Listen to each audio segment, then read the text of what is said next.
Madam एखाद्याचं जर career gap असेल, तर रिक्रुटर खरंच त्याला रिजेक्ट करतो का? आणि ह्यातून त्याला बाहेर पडता येतं का?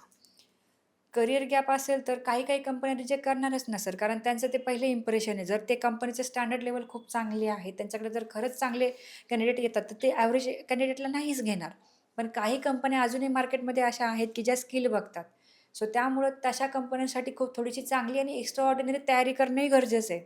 कारण तशा कंपन्या पण फार कमी आहेत. जसं की आता माझ्या स्वतःच्या ऑर्गनायझेशनमध्ये एज्युकेशन आणि इयरचा काहीच क्रायटेरिया नाही आहे. मी फक्त स्किल पाहते.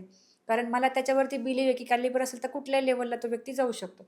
तसं बघणारे फार कमी डिरेक्टर्स आहेत, कमी ओनर्स आहेत. तर त्यासाठी का होईना त्यांना विन करणं गरजेचं आहे. त्यासाठी तयारी एक्स्ट्रा ऑर्डिनरी थोडीशी केली पाहिजे. म्हणजे काही-काही मुलांचं असं होतं, की माझा खूप मोठा गॅप तर मी कसं करू? ते ऑलरेडी डिप्रेस्ड असतात. त्या डिप्रेशनमधून बाहेर येऊन, की आता मला कुणीतरी संधी देते म्हणून ती संधी सोडलीच नाही पाहिजे. ती ॲक्सेप्ट केली पाहिजे आणि सुरुवात केली पाहिजे तिथून. तुम्ही सत्ता मंच या चॅनलला आत्ताच सबस्क्राईब करा. जर तुम्हाला व्हिडिओ आवडला असेल सरांचा आणि सरांचं काम जर तुम्हाला आवडलं असेल, तर तुम्ही ते नक्की शेअर करा.